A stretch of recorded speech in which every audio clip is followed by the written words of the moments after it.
Hello students, today I am going to discuss the chapter cell.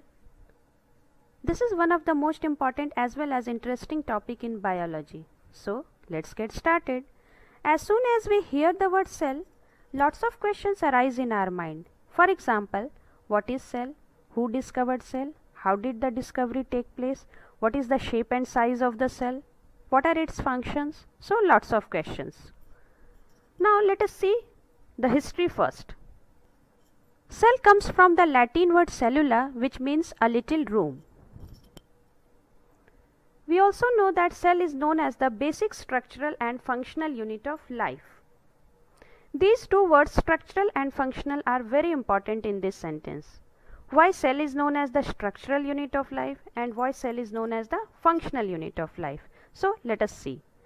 Cells may be compared to bricks. Just as a brick is the smallest unit which is required to make a whole building, similarly or in the same manner, cell is the smallest unit which is required to make a whole body of living organism. Every living organism starts its life as a single cell. The single cell from which an organism starts its life divides and redivides. Then these cells get differentiated or specialized into different types and form tissues. Cells form tissues. Tissues form organs. Organs then unite to form organ systems, and these organ systems work together and slowly an individual start taking its shape. So cell is known as the structural unit of all living body, or cell is the building block of all living body. Now why cell is known as the functional unit of life? All the life processes like respiration, digestion, excretion are carried out by these cells only. All the metabolic reactions take place in the cell only. So they are known as the functional unit of life. Now let us see the discovery. It was Robert Hooke, a scientist in 1665, who first discovered the cell. What did he do? He observed thin slices of cork. What is cork? Cork is a part of a bark of a tree. It is a dead cell. What did he observe? He observed partitioned boxes or compartments which exactly look like honeycomb. He coined the term cell for each of these boxes or compartments. The cell discovered by Robert Hooke was dead. Now it was another scientist named Anton van Leeuwenhoek who discovered the first living cell in 1674. Next point is cell theory. What is cell theory?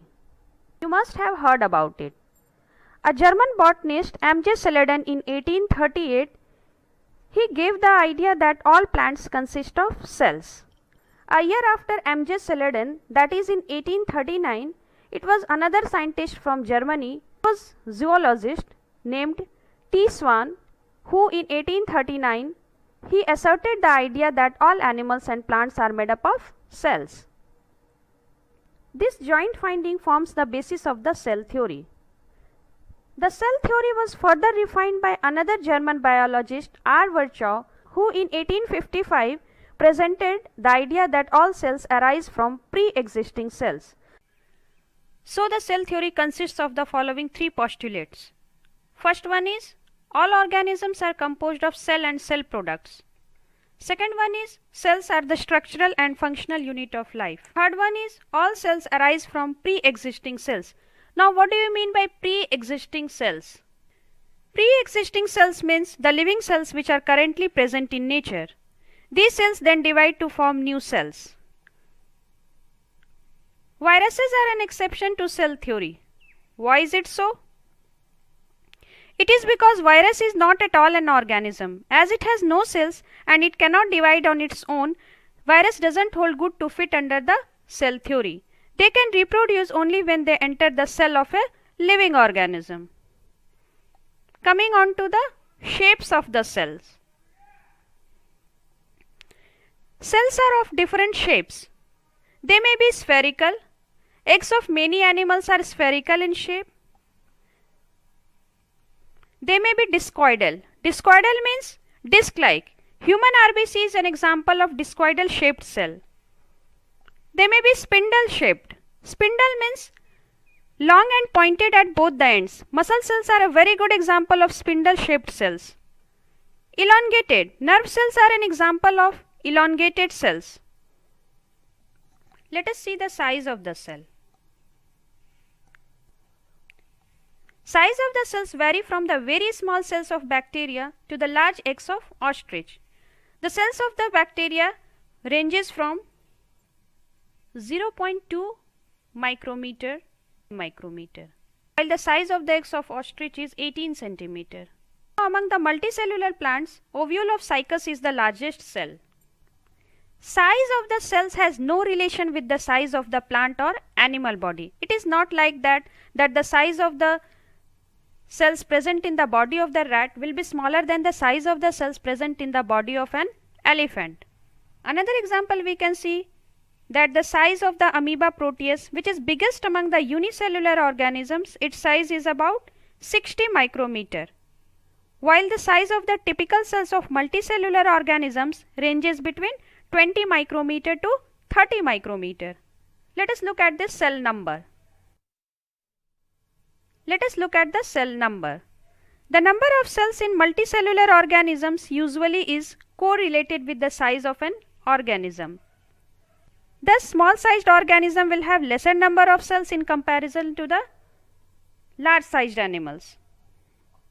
For example, elephant, camel, whale, neem or banyan tree will have countless number of cells. Humans have 100 trillions of cells. 1 trillion is about 10 to the power 12. Now, according to the number of cells present in the body of an organism, they are divided into unicellular organisms and multicellular organisms. Unicellular organisms. Uni means organisms which consist of only one cell are known as unicellular organisms. Examples are amoeba and paramecium. This is the figure of a amoeba. Now, what are multicellular organisms?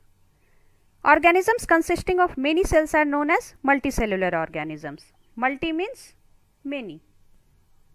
Human body is a very good example of multicellular organism. Now, let us see the differences between unicellular organism and multicellular organisms.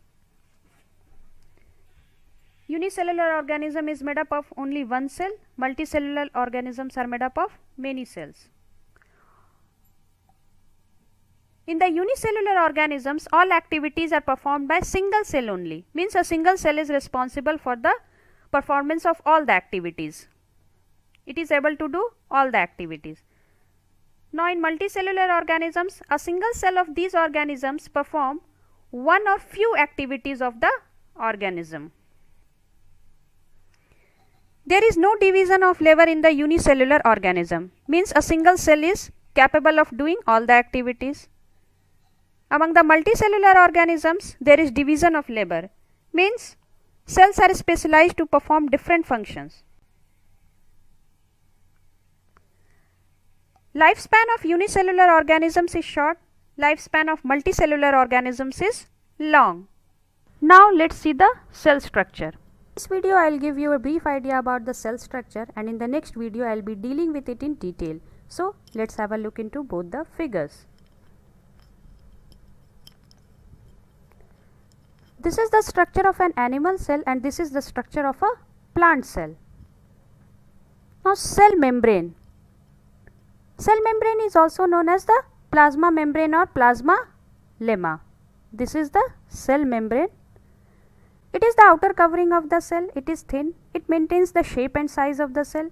It acts like a sentry or guard of the cell. Means it allows only some things to enter and leave the cell and stopping others.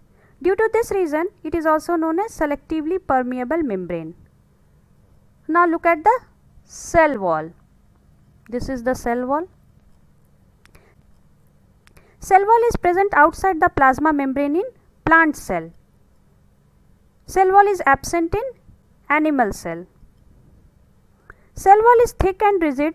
It determines the shape of the plant cell and provides structural strength to the plant cell.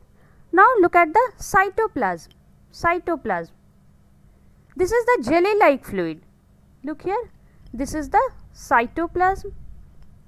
jelly-like fluid inside the plasma membrane containing cell organelles. It holds the cell components and protects them from damage. Now this is the nucleus. Nucleus is the largest and the most important organelle of the cell. It is bounded by two nuclear membranes. You can see here. It is also called the control room of the cell. Why? This is because they carry genes which order the cell to perform its functions. Genes also passes hereditary characters from parents to offspring. Look at the nucleolus. This is nucleolus. What is nucleolus? It lies inside the nucleus. It is also known as the factory of ribosomes because it produces ribosomes. Now endoplasmic reticulum. This is endoplasmic reticulum. It is called the transport system of the cell because it transports materials or specially proteins. It is a large network of tubes and vesicles. Vesicle means flattened sacs. It is called the transport system of the cell because it transports materials, specially proteins, between various regions of cytoplasm or between the cytoplasm and nucleus. There are two types of endoplasmic reticulum. One is rough endoplasmic reticulum, another one is smooth endoplasmic reticulum. When ribosomes are attached to the surface of endoplasmic reticulum, they are known as rough endoplasmic reticulum, and when ribosomes are absent in endoplasmic reticulum, they are known as smooth endoplasmic reticulum. Rough endoplasmic reticulum are responsible for the synthesis of proteins, while smooth endoplasmic reticulum helps in the manufacture of lipid or fat molecules. This is Golgi apparatus.